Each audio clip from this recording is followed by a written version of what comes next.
یہ لوگ جو ہمارے معاشرے میں رہتے ہیں بہت ضدی اور گھمنڈی ہوتے ہیں، ان کی تربیت بچپن سے ہی ایسی ہوتی ہے۔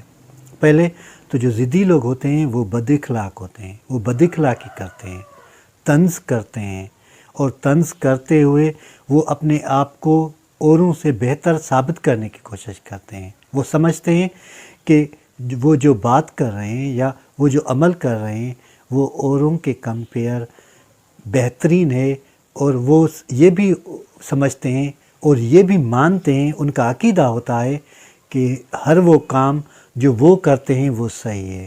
اگر کوئی شخص کسی ضدی انسان کو سمجھاتا ہے تو وہی اس کا دشمن بن جاتا ہے۔ ضدی انسان صرف اس آدمی کا مشورہ مانتا ہے جو اس کو فیور دیتا ہے یا کہتا ہے کہ میں تمہارے ساتھ ہوں، حالانکہ وہی اس سے دشمنی کر رہا ہوتا ہے۔ اس کو پہچان نہیں ہوتی دوست کی اور دشمن کی، بس اس کو غرض ہوتا ہے کہ کسی طرح سے وہ اپنا کام کمپلیٹ کرے، وہ کسی طرح سے وہی چیز حاصل کرے جو وہ کرنا چاہتا ہے۔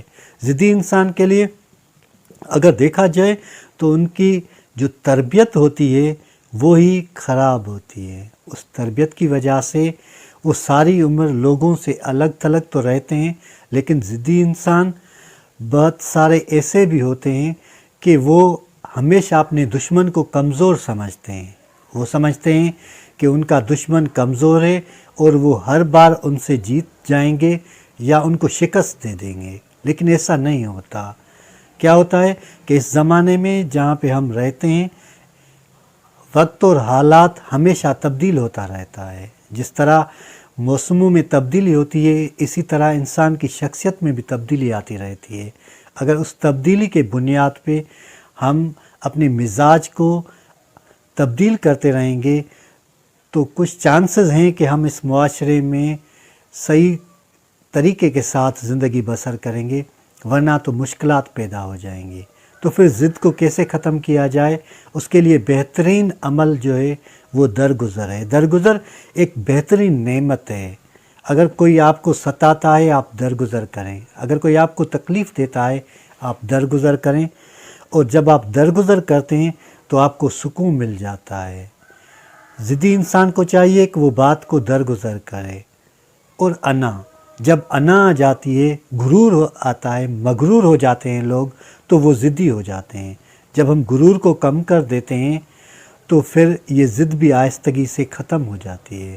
ضدی بننے سے بہتر ہے کہ انسان کو کوشش کرنی چاہیے کہ کسی طرح سے بھی وہ آگے بڑھے اور اپنے مزاج میں تبدیلی لائے۔ یہ ممکن ہے۔ زیادہ تر آپ نے دیکھا ہوگا کہ اگر کوئی شخص کسی کے بارے میں کوئی بیان دیتا ہے، سخت الفاظ میں کہتا ہے کہ میں اس کو دیکھ لوں گا، اور جب وہ بات پوری نہیں ہوتی تو زمانے کے لوگ اس سے ملنے آتے ہیں، اس کو کہتے ہیں کہ تم نے یہ بات کہی تھی پوری نہیں کی، تو پھر وہ شرمندہ ہو کر بھی اپنے ضد کو کمپلیٹ کرتا ہے۔ لوگوں کی باتیں اگر ہم کم ہی سنیں گے تو ہم اپنے مزاج میں تبدیلی لا سکتے ہیں، ورنہ زندگی دیکھی جائے تو آسان تو ہے لیکن ضدی انسان کے لیے مشکل ہے۔ رشتہ نبھانا بھی ان کے لیے مشکل ہے، اور زمانے میں یا اس جہاں میں جہاں پہ ہم سب ساتھ رہ رہے ہیں محبت سے، پیار سے، سکون سے، وہ اس طرح سے نہیں رہ سکتے اور ان کو دلی سکون نہیں ملتا۔ اپنی ضد ختم کریں، درگزر کریں، جو چیزیں آپ کو مشکل لگتی ہیں ان کو آسان بنائیں، اور میں سمجھتا ہوں کہ آپ کی زندگی میں آسانی آ جائے گی جب آپ دوسروں کو آسانی دیتے ہیں۔ اللہ ہم سب کو سیدھا راستہ دکھائے اور سیدھے راستے پہ چلنے کی توفیق عطا فرمائے۔